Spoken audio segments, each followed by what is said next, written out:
Welcome to the Encore Audio Archives YouTube channel. I'm Taper Dave, and this is my channel. I've uploaded hundreds of talks here that I've recorded at meetings in West LA, and I've also recorded conventions starting in 2013. I've got a bunch of those up. And Walt and Mary Murray, the original owners of Encore Audio Archives, started the company in the 80s, and Walt recorded Joe and Charlie's and a bunch of stuff down in Vista, California. My sobriety date is June 20th of 1994.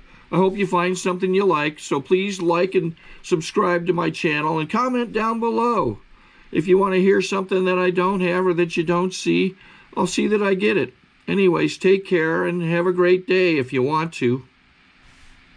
Hi everybody, I'm Don Landis. I'm an alcoholic. And I'm delighted to be here tonight. I'm having a wonderful time at the UPSTATE RUSTON AA convention. Whew, we could change the name of this thing very easily to the When Do We Eat Next convention. My Lord. I'm not complaining, look at me, you know. And it's just been wonderful. And I want to thank the committee and Jay in particular, this year's chairman, for extending the invitation.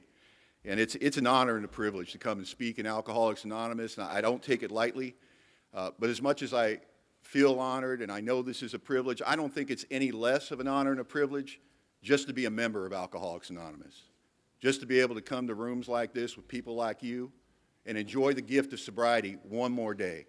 And this is a gift that for a long time I didn't think I wanted. And then once I wanted it, I knew I'd never make it in Alcoholics Anonymous. It just isn't going to happen. Because everything in my story suggests that I'm a guy that can have every reason in the world to put down the drink. Neon lit, billboard-sized information that says, Don shouldn't drink, but bet your bottom dollar I'm getting to the drink. And I have tried to quit drinking on my own for years and years and years before I came to Alcoholics Anonymous. So all the experience I had when I came to AA indicated to me it's just a matter of time before I get drunk, because that's what I always do. I always get drunk. I drink no matter what. I think one of the dumbest things that we ever say to new people, and they said it to me, they said, we don't drink no matter what. And I went, I've got the opposite program. That's not what happens with me. And so when I came to Alcoholics Anonymous, I didn't come here to get sober. I knew that wasn't going to happen for me. The reason that I came to Alcoholics Anonymous is I was in trouble. Imagine that. And I think it's so important that if you're new here tonight and you're in trouble, and you're not really here to get sober, and you're pretty sure this thing won't work for you in a million years, and you just know that God doesn't exist, and welcome. You're perfect for Alcoholics Anonymous. Because motives do not matter why you get here. What matters is why you stay. And I come from Bellingham, Washington. I got sober in the Los Angeles area and about 9 years ago. We moved up to Bellingham. If you don't know where Bellingham is, we're about 100 miles north of Seattle, right along Puget Sound. We're about 20 miles south of the Canadian border. In fact, we like to think of ourselves as the first line of defense against the evil horde known as Canada. So when Canada makes their move, you'll be looking to Bellingham to take care of business. And I want to thank my host, Chad, for the nice introduction, and for more than anything, for the friendship that, you know, I've encountered this weekend with you. We had a great time, and, you know, just alcoholics. It's so funny, you know, he's at the airport to pick me up. He doesn't know what I look like. I don't know what he looks like. Why in the world would we ask those questions? You know, we've been talking on the phone for 2 months, just never came up. And so I'm walking through the airport and about to hit the escalator, and I get my cell phone out, and I should call him. So I call him, and I see a guy answer his phone, and we are looking at each other, talking to each other, but we're still not sure it's really the same person, you know. I got to tell you, you know, they talk about the keen alcoholic intellect. They don't do that in Al-Anon, I'm telling you. They might do it around here, but not in Al-Anon. Jesus. Not the sharpest knives in the drawer, huh, Chad? Well, we made it, and we've had a very good time, and you guys have been wonderful. I mean, the hospitality, all the people saying hi and extending themselves and shaking hands and introducing themselves, and that doesn't happen everywhere in Alcoholics Anonymous. It really doesn't. And so I've been very well taken care of. You've kept me spiritually fit, and I thank you for that, for making me feel welcome, because I'm a self-centered drunk, and when I travel and I get away from my home group and I get away from my sponsor, you know, and the committee kind of revs up a little bit, you know, and there's those conversations flying in the ear. And I just love what happens in Alcoholics Anonymous. I love this room. I've been in this room all weekend, And I just love to pick a corner in the room and just sit there and close my eyes and listen to the music of Alcoholics Anonymous, you know. Everybody talking, nobody listening, just love it, you know, that energy, that electricity, you know, and that's what we walk into when we're new, and there's something about it. There's something indescribable about that we don't know why we're so attracted to this thing, and it happened to me. It happened to me September 16th, 1991, and that's when I had my opportunity to get sober. And I think that opportunity comes so quickly and leaves so fast. It's like a window that opens up and slams shut, you know, and if you're lucky enough to get in this deal, you know, I don't believe in revolving door sobriety, and for a guy like me, I haven't had to leave Alcoholics Anonymous. I haven't had to take a drink since I got here, and if that's not your story, I'm not saying I did something right and you did something wrong. I'm just saying, for me, I'm really glad that that is my story. I'm really glad that I walked into the Simi Valley Alano Club at age 31, more dead than alive, and I was a real alcoholic. I'm not a social drinker. I'm not a heavy drinker. I've seen social drinking. I don't understand it, but I've seen it. And what it looks like to me is somebody will have a drink, and then they'll order a second drink, and somewhere about halfway through that second drink, they'll push it away. And they'll say something ridiculous like, "I'm starting to feel it." Hang in there, it gets better, you know. And I'm not a heavy drinker, you know. A heavy drinker looks a lot like an alcoholic. They really do. They can match you drink for drink. But a heavy drinker, you know, given a sufficient reason to quit, will. Maybe their health goes, the wife says, "You don't quit drinking, I'm leaving you." You know, the boss says, "You show up hungover one more time, you're out of here." He stands in front of a judge. The judge goes, "You're here one more time, you're doing a year." You're doing a year flat. Heavy drinker hears that, actually stops drinking. Not the real alcoholic. He starts wondering what jail's going to be like. Because he knows he's going. I was born and raised in Hollywood, California, in a very typical home on a very typical street for that neighborhood. And what happened was when I was 2 years old, my dad got up. He said he was going out for a pack of smokes, and we never saw him again. That was very common. It was my mom and my grandma and my two sisters and myself, and even the dog was female. And I'm not going to start anything here tonight, ladies, but I'm fairly certain the women's movement was born in my home in 1016 North Earl Central in Hollywood, because there were some empowered, angry women in that house. And let me give you the scorecard. You know, Grandpa got drunk and ran off and left Grandma. And then years later, Dad got drunk and ran off and left Mom. And I felt like the last cowboy in the fort, you know what I mean? And a funny thing about, you know, Alcoholics Anonymous and getting to be a sober member is, you know, as ex-drunks, we have the unique experience of getting to live two entirely different lives. You know, our lives are so different. The life that we get once we're in Alcoholics Anonymous and do the work doesn't resemble the old life at all. The lives are so different, you can set them on opposite sides of the room. So we get to have that unique experience of living the life of the drunk and also living the life of the sober alcoholic. But, you know, just my experience is I got to actually have two childhoods. You know, I got a childhood story that I dragged into Alcoholics Anonymous with me, and it's very tragic. And if I tell it just right, hopefully somebody in this room will feel sorry for me. And that was always my intention when I told that story. And it's about a tough neighborhood I grew up on, and my mom's alcoholism, and my dad that deserted the family, and, you know, being 7 years old and getting up for school and having to walk past my mom naked with my latest uncle drunk on the living room floor to get some Cheerios and get off to school. And, you know, when I came to Alcoholics Anonymous and I told you that story, I wasn't in denial.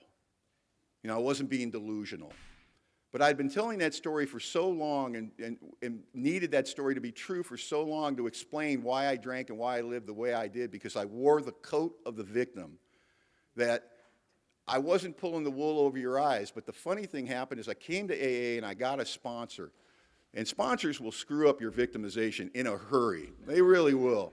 Because what happened for me is I got through the steps of Alcoholics Anonymous. And I got to the inventory process in steps 4 and 5.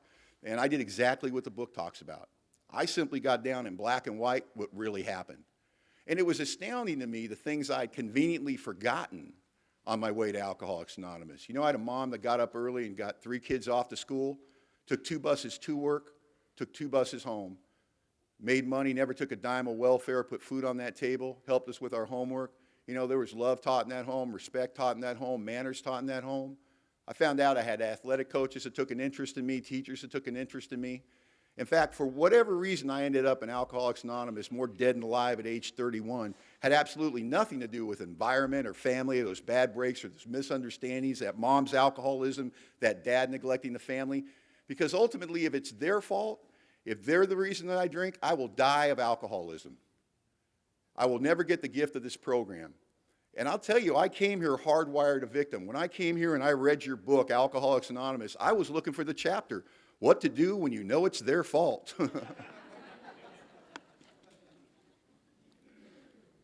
And I'm grateful that I know the whole story today. I'm grateful that through the inventory process, those people got to get let off the hook.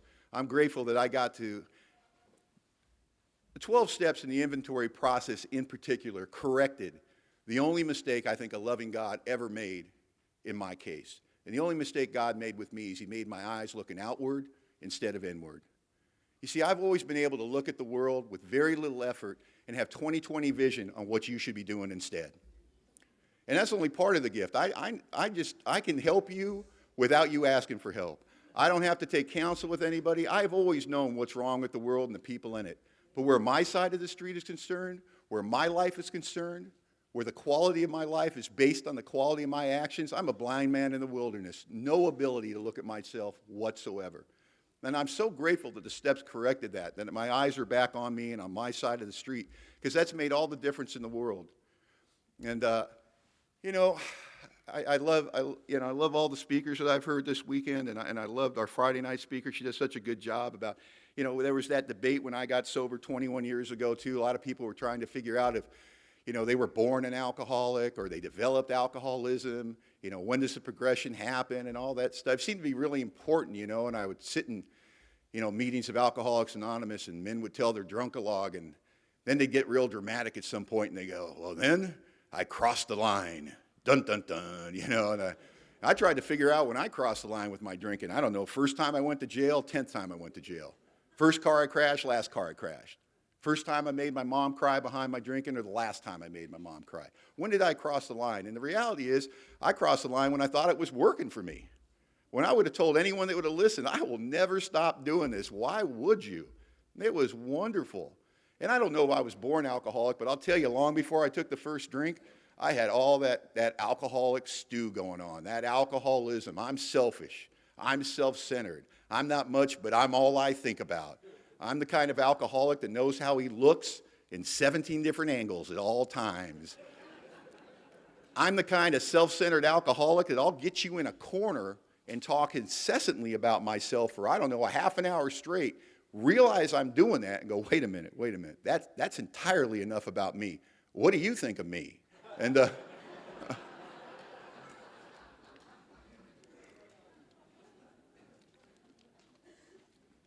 I came to Alcoholics Anonymous, and they said that we're people that surrender to the desperate experiment of the first drink again and again. They say it's plain insanity for us to drink, yet we do it over and over again. We take the same actions expecting different results. And I'm here to tell you, I know that that's true for the first drink, but I believe that alcoholics do that with every area of their life until there's divine intervention. I certainly did. And the first time I ever saw that with any clarity in my life, I was long before I took the first drink. I was maybe 6 years old. Just a goofy pre-alcoholic sitting by myself in the sewing room playing with a bobby pin. And I looked to my right, and there was an electrical outlet. And my keen alcoholic mind said, looks like it'll fit. And I just, bam, I got shot across the room, and my fingers are smoking, and my hair standing straight up. And I remember thinking, did that just happen? Did that hurt as bad as I think it did? Bam!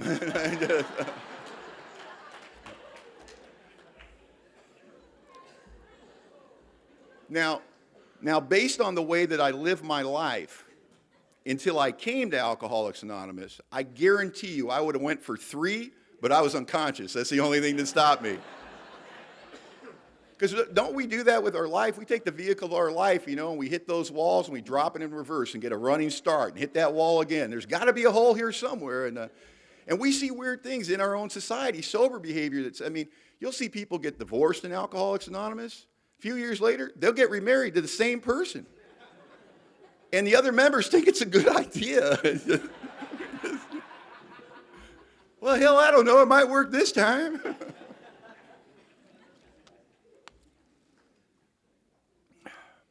Early part of my drinking is free. I don't get in any real trouble. I just love it. I'm self-obsessed. I'm not much, but I'm all I think about before I drink. I'm better than you, I'm worse than you, but bet your bottom dollar I'm not like you. I don't fit in. I'm a day late and a dollar short. I'm uncomfortable in my own skin. Everybody else got the rule book and I didn't. And that's the way I feel before I drink. And I got drunk for the first time when I was 17 and the clouds parted and the sun came out and the angels sang. And it was that dramatic for me. Because for the first time in my life, I was doing what I was doing with who I was doing it with, and I didn't want to be anyone else and I didn't want to be anywhere else. And the rough edges got soft. And the people I liked, I suddenly loved. And it wasn't like I was, I hear people say, and I became good looking. I didn't become good looking. I just didn't care that I wasn't good looking. Suddenly, all that worry, how do I fit in? How am I, that invisible wall that's been between me and the rest of the world my whole life, that wall where they're trying to love me, they're trying to get through, they're trying to connect with me, and I'm trying to feel that. I'm trying to love them back, and there's something between me and you that won't let me connect with you. When I drink alcohol, the wall comes down. And I feel that connectedness with the rest of the human race. And I love the effect produced by alcohol. And I love the doctor's opinion that says essentially alcoholics drink for the effect produced by alcohol. And if you talk to normal people and they look at us, they'll say, well, the effect produced by alcohol for Don is he drinks too much, he gets sloppy, he throws up on himself, he wets the bed, he falls down, he crashes cars, he goes to jail. That's the effect. They don't know anything about the majesty of what happens when you put alcohol in an alcoholic system.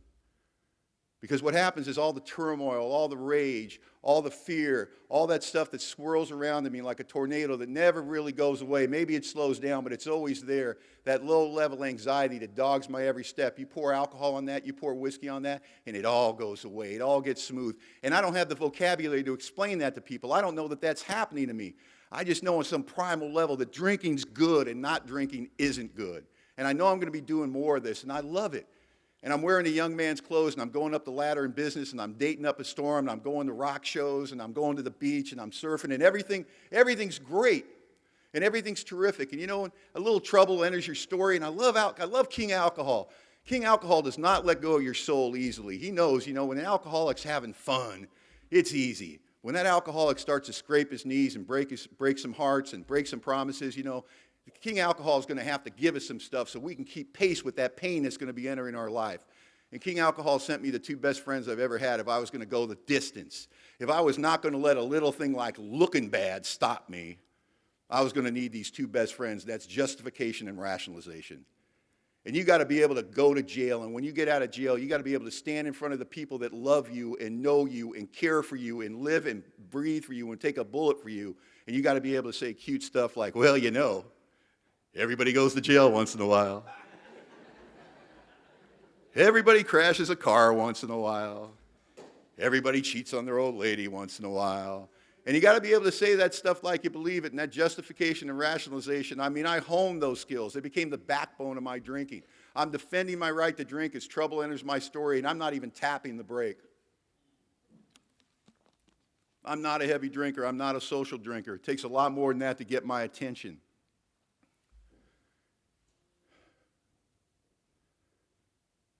And I do what we do, and I don't see a problem. The people around me, although I didn't see a problem, it may have been a problem for them. It may be a problem for my landlord who's not getting his rent on time. It may be a problem for my employer who's not getting 5 days a week out of me. It may be a problem for my girlfriend who I can't stay faithful to. But it's not a problem for me until it's a problem for me. I can't tell you how many times I've had a girlfriend standing in front of me, crying her eyes out, saying, "Don't you know how I feel?" Not really.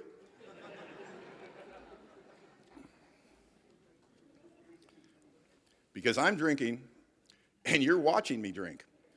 And one's more fun than the other.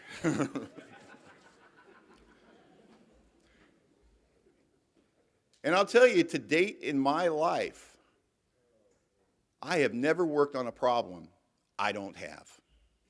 Just never done it. And I didn't have a problem with alcohol as far as I was concerned. And I was very confused that the well-meaning people started showing up in my life. You know who the well-meaning people are. They're family members, husbands, wives, employers, next-door neighbors, district attorneys, arresting officers, doctors that are stitching us up and we don't feel the needle and they think that's weird. And they showed up in my life and they said, you know what, you're a great guy. You could really, you know, and they started the brainwashing procedure. You know, every good alcoholic, we're just completely brainwashed by the time we come to Alcoholics Anonymous. And they started that brainwashing on me. And they said, you know, if you just didn't drink, everything would be great. If you just didn't drink, you could really make something out of yourself. If you just didn't drink, we'd be so much happier. If you just didn't drink, you'd have all that potential realized. And the brainwashing starts. And I didn't know what they were talking about. And they'd ask me, did you ever think about slowing down or maybe quitting? And I'd said no. But by the time I was, you know, when I was 23 years old, if God Almighty had walked into the bar I was drinking and said, Don, the next drink, the next one, it's going to pass you into a region where there's no return through human aid. You're going to have to go to Alcoholics Anonymous for the rest of your life or die a horrible alcoholic death. I'd have told God Almighty, you got the wrong guy. Because it was working for me from the inside out, from my feet to my head, letting me be anything I wanted to be, not feel anything I didn't want to feel. And I didn't mind a little bit of trouble at the end of my story, and I didn't care. But by the time I was 25, it was a completely different story. The light went on. Every negative aspect of my life was associated with the drink. Every heartache, every failure, every plan I'd put into action and failed to hit the finish line, right alongside that was a jug of booze, and I got it. And the booze was killing me. And I did what a lot of us do when we have that for the first time in our life. And our big book describes that experience really well. We have a term for it. We call it self-knowledge. And self-knowledge isn't delivered to you by the courts or by your wife or by your husband or by your kids or by your employer. In my case, self-knowledge was delivered about 3 in the morning in a dirty motel room where I was drunk and holed up on a spree. And there was all this screaming in the room. And I realized the screaming was in my head. And this voice just kept saying over and over again, you're dying, kid. And I had it. I had self-knowledge. But I had a bigger problem. I hadn't been to Alcoholics Anonymous, so I couldn't have read your big book. So I couldn't have got to the part in the book that said, for the real alcoholic, he will absolutely be unable to stay sober on the basis of self-knowledge. So I did what a lot of us do that are brainwashed, that think if I only stopped drinking, everything would be fine. And then we agree with all those well-meaning people that tell us if we keep drinking, then we're going to die. And suddenly it's our idea to quit drinking. I made the alcoholic declaration. I'm quitting drinking, so don't try to tempt me. I called up my pharmaceutical rep of record and told them don't sell me anything no matter how bad I beg, because they're a reputable lot. They won't sell anything to you if you ask them not to. And I did not come to Alcoholics Anonymous. And I did not get a sponsor, and I did not get a home group, and I did not work your 12 golden steps, and I got sober without you. Thank you very much. For 2 weeks. And here's the interesting thing about the 2 weeks. The outside stuff that the rest of the world can see started looking better. I started going to work 5 days a week, so things are getting better at work. I start doing my laundry, so that starts looking better. I start showing up where I say I'm going to be on time, so the family's getting happier, the girlfriend's getting happier. In fact, the longer I'm sober during this 2-week period, the happier everyone around me seems to get. And here's where the confusion comes in from a guy that's been brainwashed into believing that if I only stopped drinking, everything would be great. With every day that goes by since my last drunk, I'm getting more irritable and restless and discontent and confused and baffled, because for years they've been telling me that drinking is my problem. Now I'm at a state in my life where I agree with you. I believe that drinking is my problem. Somebody want to explain to me why I want to kill myself or kill somebody else? Somebody want to explain to me why I go to those parties where people are drinking and I got that club soda in my hand and I watch somebody walk by with a CC and 7 and I go, damn, I wish I could have a CC and 7. And the pressure's starting to build inside me, and I don't understand it. I'm suffering from untreated alcoholism. I have surrendered to the idea that not drinking alcohol is some kind of treatment for alcoholism. Because I'm not drinking and I'm waiting for my life to get better and I'm going plain insane. And you know what's funny? People do that new in Alcoholics Anonymous all the time. And they have it in their experience. You know, you go out there and you quit drinking on your own and you make it a week or you make it 7 days or you make it 16 hours. I don't care what you make it. And at some point you think to yourself, I thought this was supposed to be better when I wasn't drinking. This is worse. If this is what sobriety feels like, I'm just going to drink again. And then we come to Alcoholics Anonymous. And we're in rooms full of people that have recovered from a seemingly hopeless state of mind and body, and they're so damn happy you just want to kill them. And we do the same thing that we did without Alcoholics Anonymous. We try to just not drink and get well. And not drinking is not a solution for alcoholism. Attending meetings of Alcoholics Anonymous is not a solution for alcoholism. Going and hanging out and setting up and cleaning up and all of these things that are fellowship-based, that are unity-based, are designed to buy us some time until we can get to the real solution for alcoholism, which is working the 12 steps of recovery. And we tell newcomers, go to 90 meetings in 90 days, and I want to know when we're going to start telling our newcomers to work the steps in 90 days. I want to know when we're going to start doing that. Because I got to tell you, I went to Alcoholics Anonymous, and I didn't go to 90 meetings in 90 days. I went to 180 meetings in 90 days. And at the end of 90 days, I wanted to drink more than I ever had in my life. And I thought, this AA does not work. And what's more frustrating is you're surrounded by people that have recovered from a seemingly hopeless state of mind and body, and they're doing well. And they're show-offs. When you're new in Alcoholics Anonymous, you are surrounded by a room full of, there were a bunch of show-offs where I got sober, because they had stuff I couldn't even imagine having, like driver's licenses. And you go to the address on their driver's license, they live there. That's just piling on.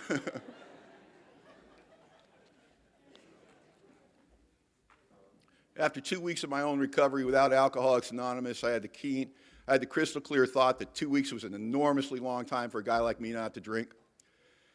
And I rewarded myself with the very thing that had been tearing my life apart, and it made perfect sense in this alcoholic mind because I was just going to have a couple. It took me 6 years to make it to the rooms of Alcoholics Anonymous from that point on. 6 years of everything you read about in Chapter 3. Various vain attempts to control and enjoy my drinking.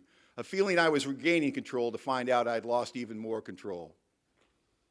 You know, I suffered from the delusion, that false psychotic belief that I could control and enjoy my drinking. And I did everything that you hear about in Alcoholics Anonymous. I pulled the big geographic. I left Los Angeles, and I went to Boston because L.A. was my problem. And then I found out, much to my surprise, they drink in Boston. And I made it back to L.A., and I got the best job I've ever had best job I've ever had in my life. I mean, to date, 21 years sober is the best job I've ever had in my life. And when I got back to L.A., and I mean, alcoholics are remarkable. We are like cats thrown out of a second-story window. We just land on our feet in a three-piece suit at a job interview, you know what I mean? And we get the job. They ask us, why should we hire you? And we go, oh, why should you hire me? Well, let me tell you. And we get the job. And I got this great job, and you know the story. I started out well, and 6 months into it, they made a fatal error with me. They told me I had done a good job for them, which my alcoholic mind translates things like that. And what I heard is you can slack off. And I started showing up half in the bag, and I started missing work. And, I got fired from that job for my drinking. And, the 12 and 12 says my outstanding characteristic is defiance, and I didn't hit a bottom. I just got mad. How dare you? After all I've done for you. And I called up my sister in Simi Valley, California, and I copped a plea. I told her I had nowhere to go and I needed a place to get on my feet. My sister, Pat, who I love as much as anyone in the world, said, you can come stay with me, Don, but if you drink, you're out of my house, because everybody knows I'm a drunk by this time. And I told my beautiful sister, Patricia, I won't drink, I promise, because I can lie to the Pope by this time. And I was in that house for 8 months until I got sober, and I drank every day in that house. And if you don't know how you do that when they're watching you, well, maybe you're not a sneaky rat like I am. I got no problem drinking around your schedule. I'm unemployed. When do you go to work in the morning? 7 a.m., bars open. And you need to hear this, at the end of my drinking, I'm not drinking to kid myself I'm good looking or to kill the fear or to feel closer to my friends. I'm doing oblivion drinking. I'm doing light switch drinking. I'm getting the whiskey on board hard enough and fast enough to shut off my head, so I can go into a blackout, so I can pass out in this room I'm mooching off of my family, so I can wake up to face the hideous four horsemen. Terror, frustration, bewilderment, despair. They sat on the end of that bed and they waited for me to come to, and then they talked to me in my own voice in my own head, and they asked me questions like, who are you going to hurt today, Don? Who are you going to rip off today, Don? Because when you're an alcoholic of my type and you don't have a job and you don't have any money and you got to do what you got to do, you do what you got to do. And I live like an animal, and I rip through my family's life. And I went up to my brother-in-law September of '91, right before I got sober, and I told him, Larry, I got an unemployment check. I'd like to go cash it. Can I borrow your car? And he asked me a very unusual question. He said, Don, will you be coming back this time? And the reason he asked that is I borrowed his car a few times that summer and got out on little vacations. And I got right in his face. I said, Larry, how dare you? The last time this happened, I apologized. I opened my heart to you. I told you how sorry I was, and now you're giving me a hard time. I don't really need this crap. And Larry felt terrible, the untreated Al-Anon that he was. And he took his car keys out, and I snatched the car keys from this man whose home I'm mooching a room off, and I went out to the front of the house to take off in his car, and I remember thinking, there better be gas in it. Because the delusions of entitlement that the alcoholic suffers from have no bounds. I don't have anything, you've got something, I'm having a tough time, you owe it to me. I don't know how I figure that stuff out, I just know it. I don't have any ability to form a true partnership with another human being. Why wouldn't you do that for me? I'm having a hard time, but I have no ability to know what I'm doing to you, how I'm tearing your marriage apart, tearing your family apart. I have no idea the damage I'm causing in the family. I take that car, I go down to the liquor store to cash my check, because that's where alcoholics of my type cash their unemployment checks, and I have what our book describes as a thought that precedes the first drink, and I think, what's in a half pint? And I get the half pint, and finish that, and I decide to have another, and I'm finishing that second half pint, and I have the thought, I can go visit those friends in the valley and be back in 45 minutes. They'll never miss me, and I'm gone. 3 days later, I'm driving up the hill to face that family I'd done over one more time. One more time, I've taken their hope, their faith, and their trust, and I've just torn it to shreds. And you need to understand this. Driving up the hill to face that family I'd done over one more time, I love them no less than I love them at this very moment. But I can't serve two masters. I only got time to serve one, and that's King Alcohol. And you get between me and a drink, it's nothing personal. It's almost businesslike. I'm getting to the drink. I'm going around you. I'm going through you. I'm manipulating you. I'm lying to you. But bet your bottom dollar I'm getting to the drink. But I don't even know what I suffer from. I don't even know what alcoholism is, so I don't know how to explain that to you. I don't know how to warn you what I really am. I'm as confused and baffled as the family, so I say things like, I'm sorry. Man, I'm sorry. I did not mean for it to get away from me. I did not mean to treat you this way. Can you give me another chance? And it got really hard for my family to give me those second, those third, and those 30th chances when I just roared through their life year after year like a tornado.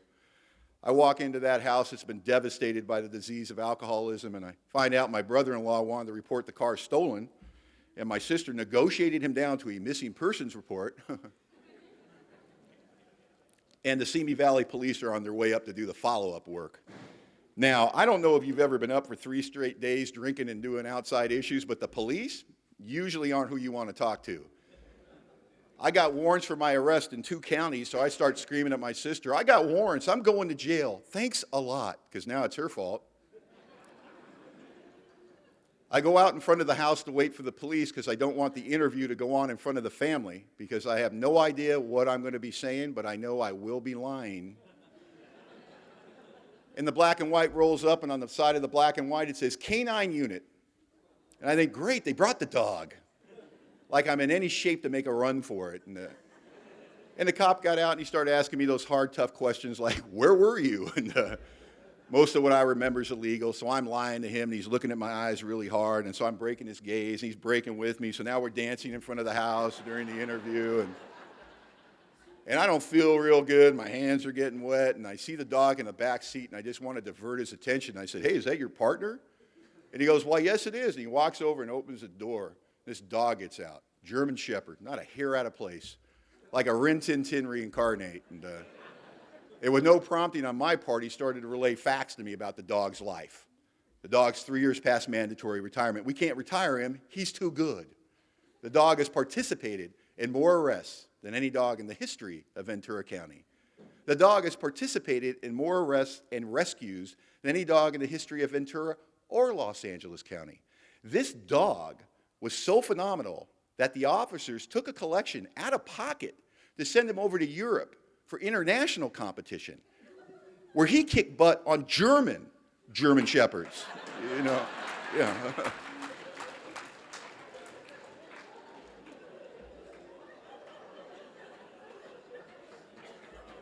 And I said to the cop, I said, that's a phenomenal dog you have there. And this thought flew in the back of my mind, the kind of thought the minute you think it, you know it's the truth. You want to deny it, but you know it's the truth. And what the truth was is this dog had done significantly more with his life than I'd done with mine. I hated that dog. And I'd love to tell you I had a moment of clarity or hit some kind of spiritual bottom and knew I suffered from a spiritual deficiency, and Alcoholics Anonymous was some kind of spiritual solution, but that wasn't going on. My family was done with me. They're in so much pain. You know when they're so done with you that they can't look at you when they talk to you, when they look at the ground because it's too painful to look in your eyes anymore. They just can't be lied to one more time. And then my sister told me, she said, listen, you got to go. I know you're going to die and I love you, but you can't die here. We can't watch it anymore. You're tearing my family apart. You're tearing my marriage apart. We can't help you. And I'd love to tell you I told her that I understood and I gathered my things and left with some kind of dignity. But I'm an alcoholic and I got no problem begging. And I turned on the waterworks and gave an Academy Award performance, and I had nowhere to go, and please give me one more chance. I don't know what I'm going to do. I'll go to AA and everything. And I look behind me to see who said that part, you know. And it wasn't like my family really believed I was going to go to Alcoholics Anonymous. I mean, my first couple of weeks in AA, my sister would take me to AA and pick me up from AA. You know how that makes you feel when you look the way I look and you get in your older sister's little compact car at the end of the night and she's driving you back to her place and she says, so, Donald, what'd you learn in AA tonight? just embarrassing. And so I don't remember my first night in Alcoholics Anonymous. They assure me I was there and entertaining. But I do remember my second night in Alcoholics Anonymous because the most important thing happened to me that night. In the whole 21 years I've been here, nothing more important has happened to me in AA than what happened to me my second night. A big guy named Lou I walked a little guy named Mark Edom over to me. And they extended themselves as sober men in Alcoholics Anonymous. And they didn't make a very long walk. It was probably from that wall there to where I stand here, maybe less than that. It was maybe 75 feet. And they walked over and introduced themselves as sober members of Alcoholics Anonymous, and they said hello. And they said, we don't think we've met you. I'm Lou, this is Mark. And they shook my hand, and they told me I was welcome.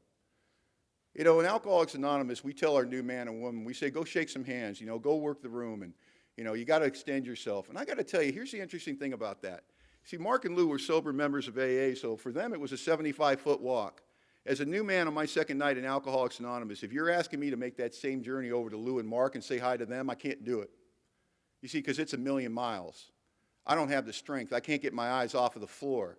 This is the worst I've ever felt about myself. I'm a loser. I've torn my family apart. I'm going to die drinking. I surrendered to that years ago. And now I'm in Alcoholics Anonymous, and I know this isn't going to work for me. I can't walk across. I can't say hi to you. I just feel so bad about myself. And thank God that Mark and Lou knew that about the new man, that they were willing to walk across a clubhouse in Alcoholics Anonymous and place at my disposal would have been freely given to them. They were good AA members, and they did what happens in AA all over the world every night. And we can never take it too lightly how important this is, that when the new man or woman walk in our room, to extend ourselves to them and tell them that they're welcome and to shake their hand and say that we're very glad that you're here, because they did that to me and it meant the world to me.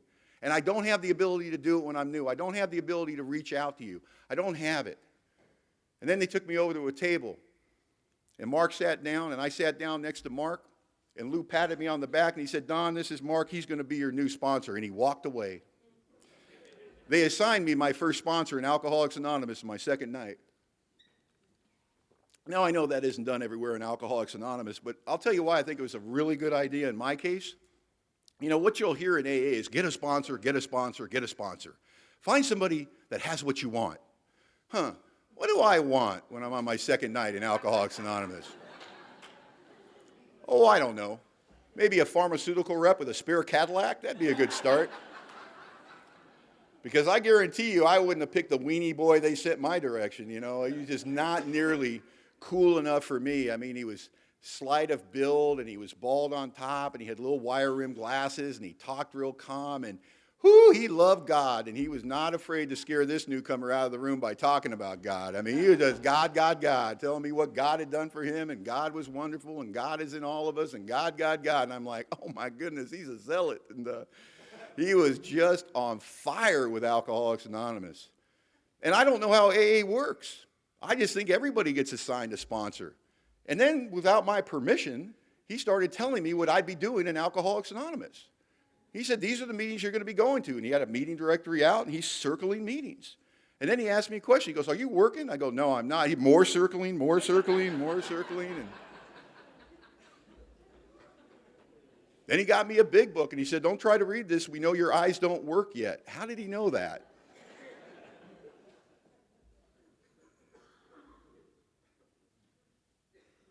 And then the last thing he said to me, he said, can you be here tomorrow night? And I said, yeah, I can do that. He said, I'm going to ask something of you. He goes, do you think you can go home tonight and not drink? And that's just rude. I mean, I'm on my second day of sobriety, for God's sakes, you know, and I was a little offended by that. And I got a little angry. And I told my new sponsor of 15 minutes, any idiot can go a day without drinking. And he said, oh, you're going to be perfect for our program.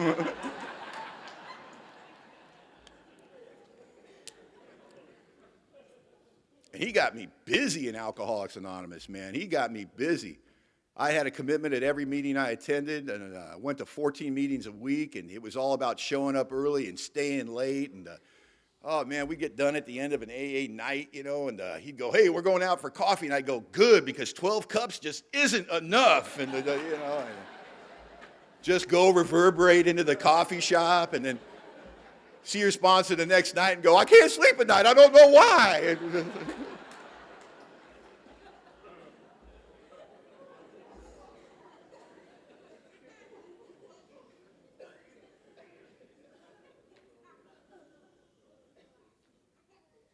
So I'm going to Alcoholics Anonymous, and I'm getting sober in a house that's been devastated by the disease of alcoholism.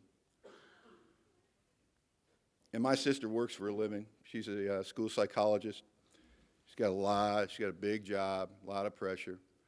She usually goes to bed 10, 10:30 at night, got to get up early and go to work. And some nights I'd get home from AA, it'd be midnight, 1 o'clock in the morning, because I'd be out with those AA guys that do that stuff with newcomers, you know, drinking coffee and listening to war stories and listening about what God had done for them. And I'd walk into that house that had been devastated by alcoholism. My sister'd be up. My sister would stay up to ask me how Alcoholics Anonymous was that night. And I learned a little bit about anonymity with my sponsor, so I couldn't tell her too much. But I'd show her what I was reading in the book, and I'd tell her what my sponsor told me I should be doing. And she took an interest in me, and she took an interest in my recovery. And I told her what happened in Alcoholics Anonymous. I told her if I was lucky enough not to drink for 30 days, that they'd give me a little token at the meeting they called a chip. And I said, and if I'm lucky enough to not drink for an entire year, I said, Pat, it's the weirdest thing, they'll bake you a birthday cake.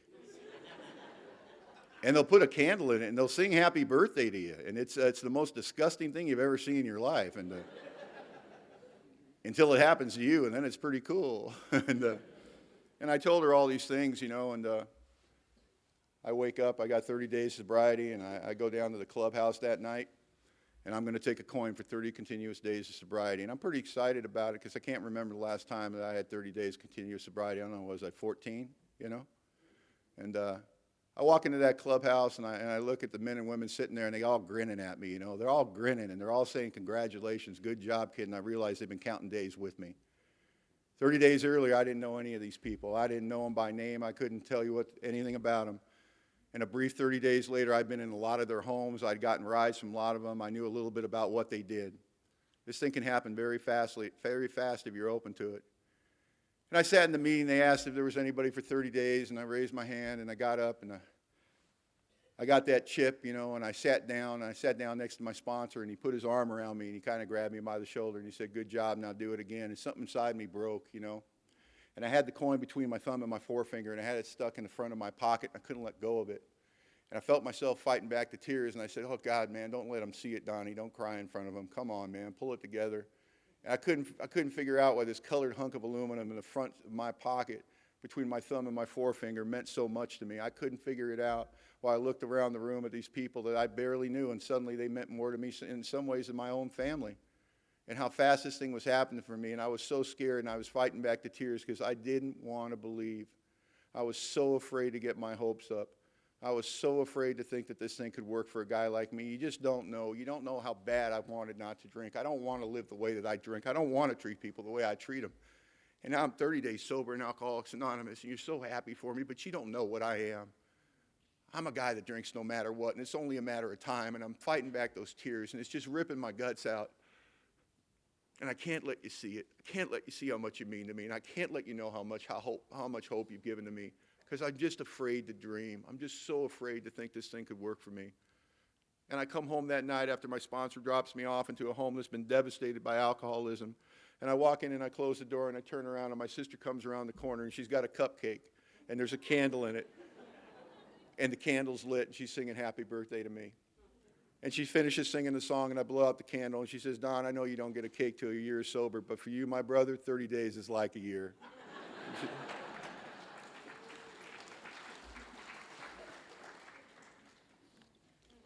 And she told me she was very proud of me and that she loved me.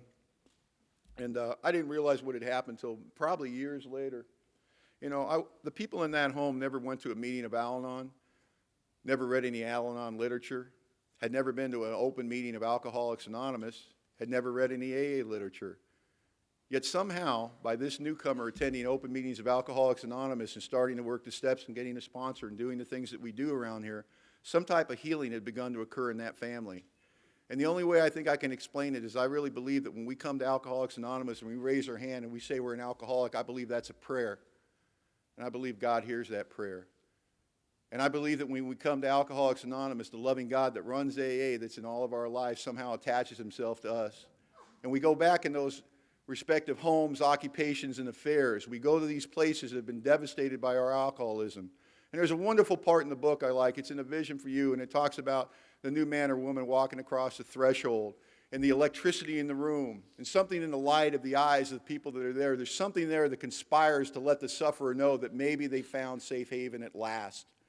And I'm here to tell you, when we go to Alcoholics Anonymous and we get sponsors and we start working steps and we start praying to a God that we don't even believe in yet, that when we're new, that pleases our God, and I believe he comes home with us, and I believe he starts to heal our very families. I believe that a healing started to take place in my family the day that I came into Alcoholics Anonymous. I believe that God loves us very much, and he loves our families very much.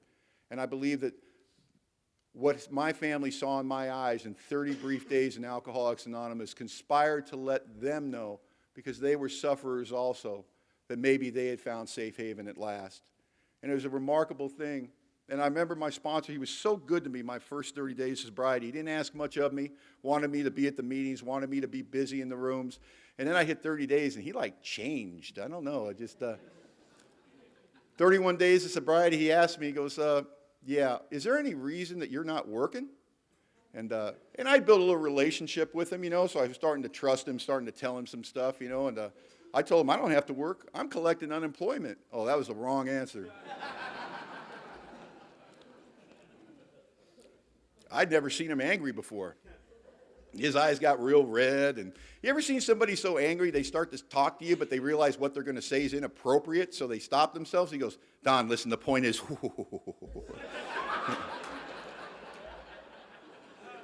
listen, Don, what you got to realize is, and then he finally stammered out, is there any reason other than sheer laziness that you don't have a job? And I thought about it, and I said, no. And he told me, he goes, tomorrow you're going to call the state of California, you're going to tell them you no longer require their assistance. And I did what any newcomer would say. I go, hey, man, I got 8 weeks left on that claim, you know. And he told me, he goes, you call the state of California and cancel your claim or get another sponsor. And he walked away. And I said, hey, to his back. I said, I thought this program was suggested. And he spun around. I didn't even know he could move that quick. He was like a ninja. He suddenly was like in my grill looking up at me. And he said, Don, you're so sick that everything that comes out of my mouth from this point forward, I want you to assume it's a direction. And we'll let you know when you pass into the suggestion phase of the program. And I'm at the crossroads, man. I'm at the crossroads. I got to take an action I don't believe in. And I got a gift when I was new in Alcoholics Anonymous, and I hope if you're new, you got this gift too. And it was an intuitive knowledge that I didn't have the luxury of fighting one more thing in my life. I couldn't fight one more thing if I was going to stay here. I called up the state of California and said I'd no longer require their assistance, which is a lot of fun when they go, oh, did you find a job? And I said, no, but I'm hopeful. And I sat down with my sponsor to plan my new work life, I guess, and I handed him my resume, and I got a big business background in aerospace, and I was a big shot and had an office and had a secretary and did all these things, and I accomplished all this stuff. And I'm telling him, I'm going to go back into aerospace. I got some contacts left, and, got to make some money. Got a lot of amends to make. And he said no. Actually, he said it 3 times. He said no, no, no. And he said, no, if you go back into aerospace, you'll make the big money, and then your ego won't be smashed, and then you'll drink and you'll die, and it won't matter anyway. No, Don, for you, we need something humbling. And he looked at my resume again. He goes, wow, you've never worked with your hands, have you? And I said, no, barely know which end to hold a hammer. He said, that's fascinating. And next day he comes in the clubhouse, and he got me a job as a laborer on a framing crew. And I'd love to tell you a story about how I found out my true life's calling was to work with my hands, but I'd be lying. I was terrible at that job. I was awful. I had a nickname on the job site, the Bleeder.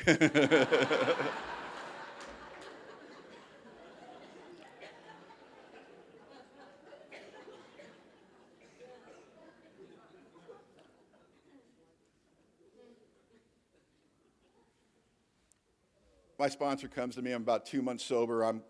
Now I'm going to 2 meetings of Alcoholics Anonymous every night. I'm getting up at 4:30 in the morning, walking about 45 minutes to where I get picked up to go bleed at this job site all day.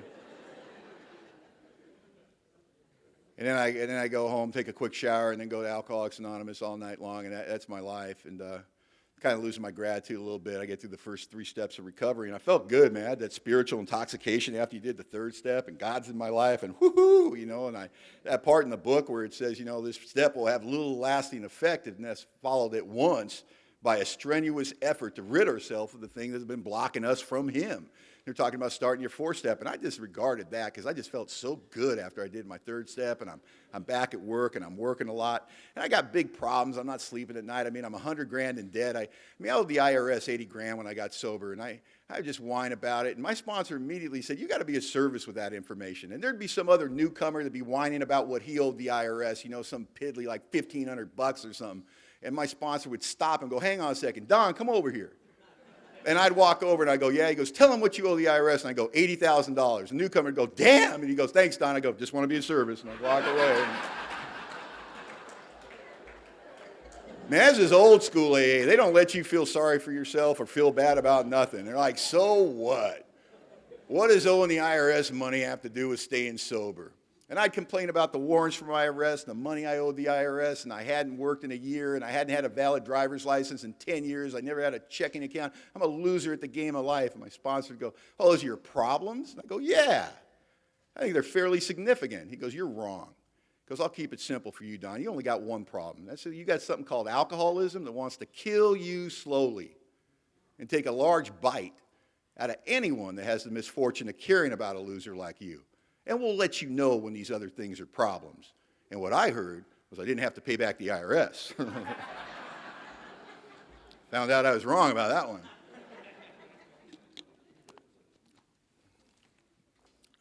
I'm 2 months sober. My sponsor comes up to me and says, what are you doing for that family that you've just destroyed with your alcoholism to say thank you for them letting you get sober in their house? And I said, well, I'm not drinking. He said, it's mighty big of you. He said, go home tonight and ask your sister if there's something you can do for her. I go, okay. Went home that night, went up to my sister and said, well, my sponsor wants me to ask you if there's anything I can do for you. And she said, well, you can paint my house. And I said, your whole house? And she said, yeah. I said, well, let me talk to my sponsor. And so I went to my sponsor and I said, this crazy woman wants me to paint her whole house, her 3,800 square foot house. And he said, is she buying the paint? I go, well, I assume so. He goes, you got off easy. Paint her house. I said to my sponsor, I'm not even on the 9th step yet. And he got out the sponsor handbook and turned to page 27 and said, oh yeah, we're going to make a special exception just for you. So now I'm painting her house in my free time, which is like all weekend long, every weekend. And I went into that thinking it was penance. This is what I get for being a crappy brother. This is what I get for treating the family that way. And I'll never know for sure what it did for my sister. She told me it meant a lot to her and it caused a great deal of healing, but I know what it did for me. Before I painted her house, I couldn't look her in the eye. I was sober and I just couldn't get over all the things I'd done to her. And my sponsor was an amazing guy. He was a student of the Big Book and he understood the amends process as well as anybody I've ever met in Alcoholics Anonymous. There's a part in the family afterwards, I believe, that says, yes, there's a long period of reconstruction ahead and a fumbling apology will not fit the bill. We must take the lead, lest we be like the farmer that comes out of his cyclone cellar to view the devastation of his farm, only to remark to his wife, nothing wrong here, Ma, ain't it grand the wind stopped blowing. And I wanted to be that guy. I wanted to say I'm sorry and call it square. My sponsor said the apology is the smallest portion of the amends process. It's a nicety. It's a politeness. It's not even necessary. He get the book out and he said the most important word in the amends process is demonstration. It says our man will be more interested in a demonstration of goodwill than our talk of spiritual discoveries. They don't care that you found God, Don. They don't care that you think you're spiritual. What they care about is why don't you do something to show them you're sorry? Why don't you do something to show them you changed? My sponsor believed in the physical demonstration. So by painting my house, my sister's house, I made that physical demonstration, which was really spiritual in nature, and it allowed both of us to be healed. And I've been wrong about everything in Alcoholics Anonymous, and that's funny. I've been wrong since the beginning. And the funny thing about being wrong, when you're new and you find out you're wrong, there's nothing worse, is there? You go to your sponsor and you tell them what you think, and they go, that's okay, kid, you're just wrong. And you go, wrong? How could I be wrong? There's nothing. Now when I'm wrong, I get excited. Because I'll tell you, you know what? I can't change until I'm wrong. It's an absolute necessary component. I've never worked on a problem I don't have, and I've never, changed anything in my life because I was right. It's only through being wrong. And I've been wrong about so many things, and sponsorship has been the key to all of this. And I'm such a big believer in sponsorship, and my sponsors haven't necessarily been bigger or smarter or faster or stronger than me or any of that stuff. You see, the thing that makes sponsorship work is my sponsor has never had my emotions about my life. Because I'm telling you, there's a veil that hangs down in front of my face and it distorts my view of reality, and it seems to be made up of my wants, my fears, and my desires. And my sponsor just doesn't have the veil about my life. He may have the veil about his life, which is why he's got a sponsor, but he seems to be able to see my life clearly. And sponsorship, I'll tell you a couple quick stories about how important sponsorship's been in my life. I remember being like 3 years sober, and I was painting houses for a living for another guy, and I wasn't making a lot of money, and everybody in AA seemed to be doing better than me, and I completely lost sight of the fact that I was sober in Alcoholics Anonymous, and I didn't have the desire to drink anymore. And I was talking to my sponsor about it. I said, I think I'm losing my gratitude. And I said, I just don't know what I'm supposed to be doing, and I'm full of fear, and I don't know what path to take. And he said, well, Don, you know what? You're a good member of Alcoholics Anonymous. You help others. You sponsor people. You go to AA. God will put something in your path. And your job will be to say yes to it. And then he stopped talking. I go, that's it? And he goes, that's it. And I thought, what an idiot. And about a week later, I got this opportunity to go interview for this job. But I wasn't going to do it because it was an industry I didn't know anything about. And it was straight commission sales, and that's just, I'm not good with people, and I don't like people. But I had good training in Alcoholics Anonymous, so I just told my sponsor about this interview I wasn't going to go to. And he said, well, I want you to go and interview. I said, well, I don't want to go. He said, that's funny. I don't remember asking you what you wanted. Why don't you take an action? And I know where that's going to end up. So I go and I interview. And then they hire me. So I call up my sponsor and I go, hey, man, they hired me. Now what do we do, smart boy? And he goes, well, I guess you're going to work for him. And I go to work for this company in this industry I know nothing about, straight commission sales. And they're sliding me $500 a week against commissions I don't have. And after 3 months of working at that company, I owed them $5,000. And I call up my sponsor and I go, hey, man, we need to cut and run, like now. And the IRS is anxious. And he wouldn't let me quit the job. He said, what'd the boss say? He goes, nobody sells at first. He goes, you get to quit going when they stop inviting you back. And I thought, oh, he's really screwing my life up. And I was wrong about that. And I've worked in that industry for the last 15 years. And I've made a very good living. And I've been able to pay off amends that I probably wouldn't have been able to pay off if I didn't have the kind of jobs I've had. And I was wrong about that. I've been married 16 years to a beautiful woman named Eileen. She's 20 years sober in Alcoholics Anonymous, boy meets girl on AA campus. Sometimes it works, and she's the light of my life. I love her like good poetry. But I'll tell you what, after I'd gone out with her for about 3 months, I was going to break up with her. And I went to my sponsor and I said, I'm going to break it off with Eileen. He said, why? What's wrong? I said, nothing. She's perfect. And he goes, okay, color me confused. Why are you going to break up with her? And I said, it's too hard, man. It's like, I love her too much. I fell head over heels. I like it when they're into me, not me into them. And it's just killing me, you know. I'm just obsessed. I don't like the way it makes me feel. And he called me a bad name. And then he said, you know what, Don? He goes, what you want is a guarantee. He goes, there's no guarantees. You got to be willing to give it 100%. And if it doesn't work out, that was God's will for you. He goes, but I guarantee you this, if you don't give it 100%, it's definitely not going to work out. And I'll tell you, you know, we celebrated 16 years of marriage in June, and I'm just thinking I would have missed the whole thing if I listened to my head. And I got 100 stories like that about sponsorship where I listened to a sponsor instead of my head, and it just saved me. And it's been so important to me. And I've been wrong about everything in Alcoholics Anonymous. I remember paying off all my debt. I remember making $8 an hour with taxes taken out and calling up the IRS and entering into a payment agreement. By this time, I owe them $86,000. I'm going to send them $100 a month. And I write the first check, and I think, oh, good. You know, $79,900 to go or whatever it was. And just bitter, you know.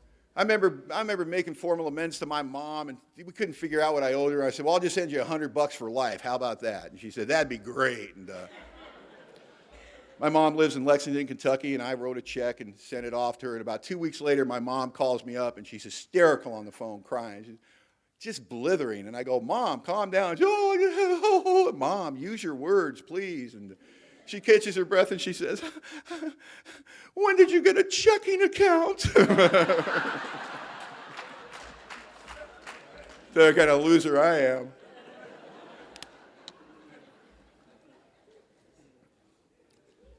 Eileen and I got married, and we paid off our wreckage, and we found ourselves in June of 1999. We're going to buy our first home, and two alcoholic losers with unmanageable personalities and horrible alcoholism became citizens and responsible and paid off the debt. And I wouldn't have told anybody in Alcoholics Anonymous this, because in that evil place that still dwells in me, where my ego is, I thought to myself, my reward. This is what you get for being a good AA member. You get a house. I would have told nobody that, you know, it just isn't spiritual. And I was just like, well, you know, it's a gift from God, and it's AA's house. I said all the right things, but I just was like, wow, we're getting a house. And I was wrong about that too. And I'll tell you, Eileen was estranged from her father when I met her, and she was estranged from her father when we bought that house. I mean, when she invited her father to come to our wedding, he said, I don't think I want to come to your wedding. I don't think I want to have anything to do with you or your new husband or your cockamamie AA. And he made my wife cry. I don't like this guy. And when my wife had a life-threatening situation going on with her health, and she had to have a big surgery, her sponsor made sure that she contacted her father by letter, because that's how they communicated, and she did that, and her father wrote back, what do you expect after your kinky lifestyle? I don't like this guy. But we got this house, and 30 days later, we get a call from Loma Linda University, and they had found her father non-responsive, and he was in the hospital, and he wasn't doing well, and they suggested we get down there, and it's about an hour drive from LA. And we drove to the hospital, and there was John. And John was very sick, and they found out John had cancer, and he had cancer all through his body. It was in his brain, it was in his lungs, it was in his lymph nodes. And they gave him 6 to 8 weeks to live. And this man who I had seen treat my wife so disrespectfully and with so little consideration for what she had done in her life, grabbed my wife's hand in that hospital bed and said to my wife, don't let me die here alone. And it wasn't lost on me that 30 days earlier, we were living in a one-bedroom apartment with 4 cats, and there would have been nothing we could have done for John. And we walked out in the hallway, and my wife was crying. She said, what can I do? What can we do for my dad? And words that weren't of myself came out of my mouth, and this day I don't know where they came from. I said, honey, we're members of Alcoholics Anonymous, and we don't have to have all the answers. And we'll figure it out, but let's bring him home. Because that was not what I wanted to do. And we brought her father home to die in our house, and I watched my wife be the greatest example of love and tolerance that I've ever seen in Alcoholics Anonymous. And I did all the right things, but I had nothing for this guy. I had nothing emotionally. I had a huge resentment against him. It made me feel like a spiritual phony, and I hated the way I felt. I called my sponsor of record up, Robert, and I said, Robert, man, it's just so hard. I don't know what I'm doing wrong. He goes, how are your actions? I go, my actions are clean. I'm changing his diapers. I'm bringing him his food. I'm reading to him. I'm doing everything he wants to do. I just got nothing inside for him, and I just don't know what's wrong with me. He said, don't worry, Don. Maybe you'll figure it out somewhere in the process, and that's all he told me. And one night, my wife went to an AA meeting. We were trading off meetings. Somebody had to be with John at night at all times. We had nursing during the day. My wife went off to the home group, and I sat there the minute the front door closed, this used to happen all the time when she went to meetings. You know, he'd be quiet. He's on morphine. He's on his last legs, and she'd close the door, leaving for AA, and I'd hear, Don! I'm like, no! You just can't. And I walk into the room this night, and somehow he's got himself sitting up in bed. I don't know how he did it, because, I mean, he was really, really weak. I don't know how he sat up, and he's patting the bed next to him like he wants me to sit down, and I'm like, oh, no, no, no. And I'm scared to death, man, and I sit down next to John, and I'm like rigid as a board, you know, and I got to tell you, I'm thinking about you guys. I'm thinking about AA. I'm like, AA, what do we do? What do we do? What do we do? Okay, what do we do? And John reaches over, man, and he grabs my thigh. You've heard the expression death grip? I didn't know what that meant. I did then, because I didn't think he had the strength left in him. And I mean, he just squeezed the heck out of my thigh. You could feel the fear running through him. And now I'm really thinking about you. Oh, AA, what do I do? What do I do? I just put my arm around him. I go, that's good. That's a loving action. That's good. I'll just put my arm around him, you know. And I'm just sitting there stiff as a board. And then John drops his head into my chest. I'm like, oh, no, hey, what do I do? What do I do? And I just start stroking his back. I start stroking his back. Because that's what you taught me in AA. And I'm just stroking his back. And his breathing's real erratic. And I'm stroking his back. And his breathing starts to level out. And as I'm stroking his back, I'm thinking about you. Because I didn't know what else to do. And I'm thinking about my first sponsor. I'm thinking about that first home group. And I'm thinking about how you loved me when I didn't deserve to be loved, and how you let me in, and how you took care of me, and how you walked this path with me. Everything I had to clean up, everything I had to do, I had support from AA members. And I thought about how much love you showed me when I was unlovable. And I just kept stroking John's back. And John's breathing leveled out completely, and John fell asleep in my arms. And I just held John in my arms, and I stroked his back for like 20 minutes. And then I laid John back down on his bed, and I let him go to sleep. And whatever was wrong between me and John was put to rest that night, and it was never to return. And, you know, I even got that wrong. I called my sponsor up the next day to tell him about this great experience I had with John.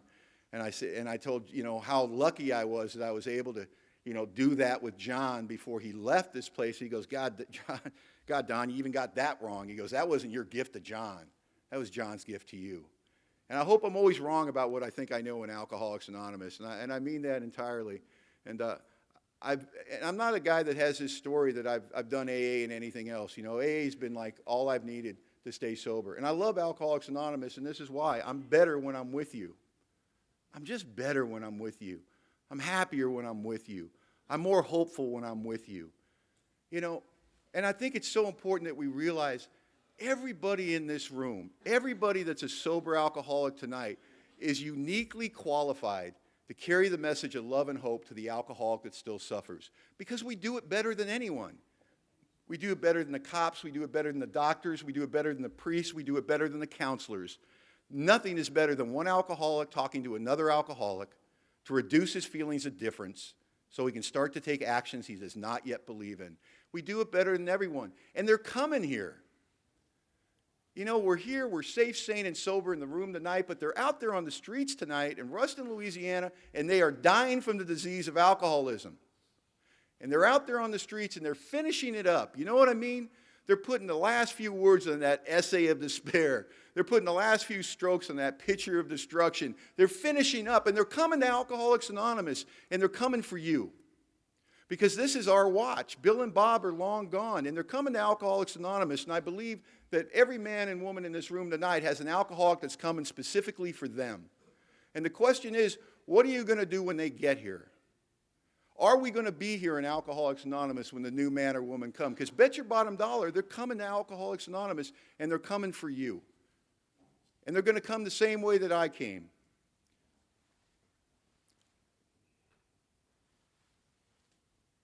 We have a lot of fun in Alcoholics Anonymous, and we had a lot of laughs tonight, and I love the laughter in Alcoholics Anonymous. I love the laughter in my life.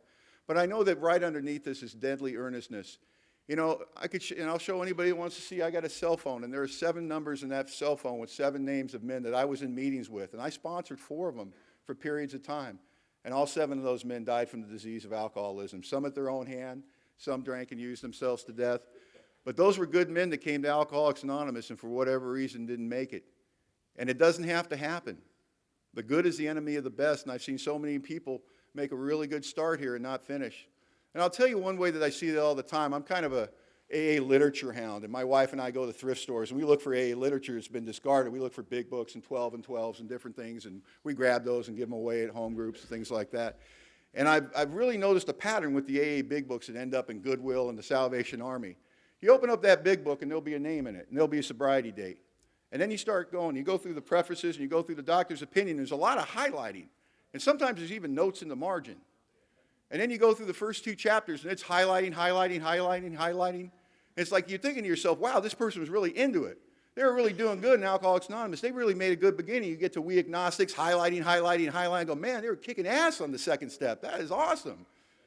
And you go to the next chapter, and you go, man, 3rd step, just booyah, just doing great, just nailing it, right? And all of a sudden, you come to the 4th step of the inventory process, no highlighting. And the rest of the book is untouched. And it's in the Salvation Army. And there's a name and there's a date in the book, and I wonder what happened to the name and the date in that book. And it's just something I've noticed in Alcoholics Anonymous, and I just want to encourage you that if you're new here tonight, that if you're going to go to meetings and try to get well, it's probably not going to happen for you. That if nobody's told you this before, I'm going to tell you that going to meetings is not recovery. Recovery happens at the kitchen table with your sponsor going through the big book of Alcoholics Anonymous. And if you don't have a sponsor that will sit at his kitchen table with you and read the big book of Alcoholics Anonymous and take you through the 12 steps, right now, get another sponsor. And I'll tell you this. Because the game that you play here in Alcoholics Anonymous is you bet your life. Because you came here newcomer and you have something very valuable that the old timers don't have anymore. We used to have it, we don't have any of it left. And it's called desperation. And it feels so bad when you're new to have that desperation. It keeps you up at night. It fills you full of fear. You think your life's never going to be okay, but you don't understand how valuable it is. Because the desperation is the propellant that takes you through the steps. And how much propellant do you have? Because like any other propellant, you light the fuse when you walk into Alcoholics Anonymous. What do you got, 30 days? 60 days, 90 days, 6 months? How long are you going to have that willingness? How long are you going to have that propellant? Because I know this, the most willing I've ever been in Alcoholics Anonymous was my first 30 days. I've been chasing that willingness ever since. Because I took actions I couldn't have known would work for me. And I did them against my best thinking. And I'm telling you, if you're new and you've got that willingness, don't waste it. Don't waste your propellant. Let's stay sober forever. Thanks.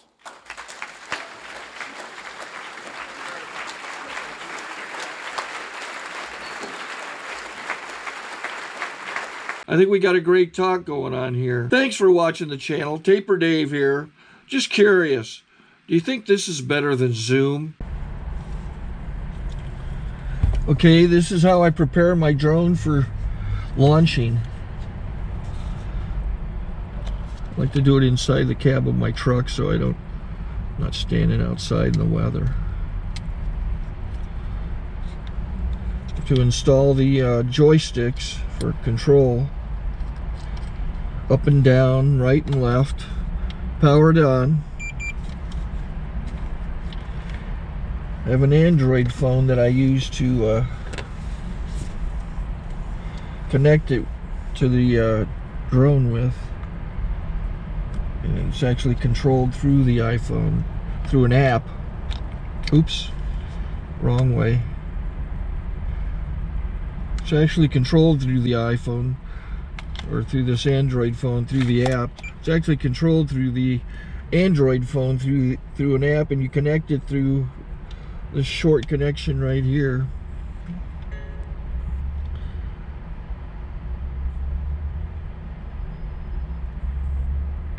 Remote control connected.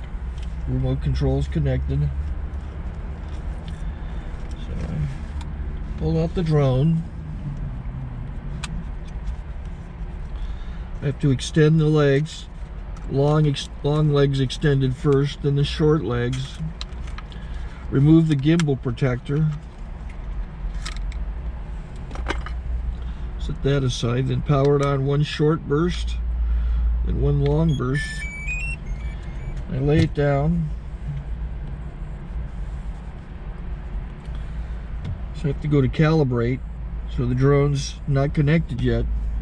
It shows you here as this drone gets disconnected, even though the remote's powered on. So the drone has to establish it's connected. So I go into the app to calibration mode. First I'll calibrate the remote controller. Start calibration.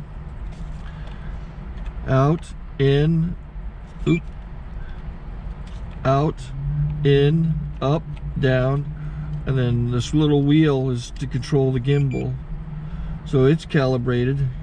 Go to gimbal calibration, start calibration, and then it calibrates the gimbal. I don't know if that shows up. The gimbal's moving all over the place. Changes, you can see it on the video. And I'm calibrated to take off. It's acquired 7 satellites at the moment. There are 26 satellites up in the sky, which it has to acquire before you can take off. So it's connected. It's got enough satellites. This is white. I can go to press this little arrow button, swipe right to take off, and it would start the motors if I slid this to the right. But I'll wait till I get outside. Don't want to do it inside.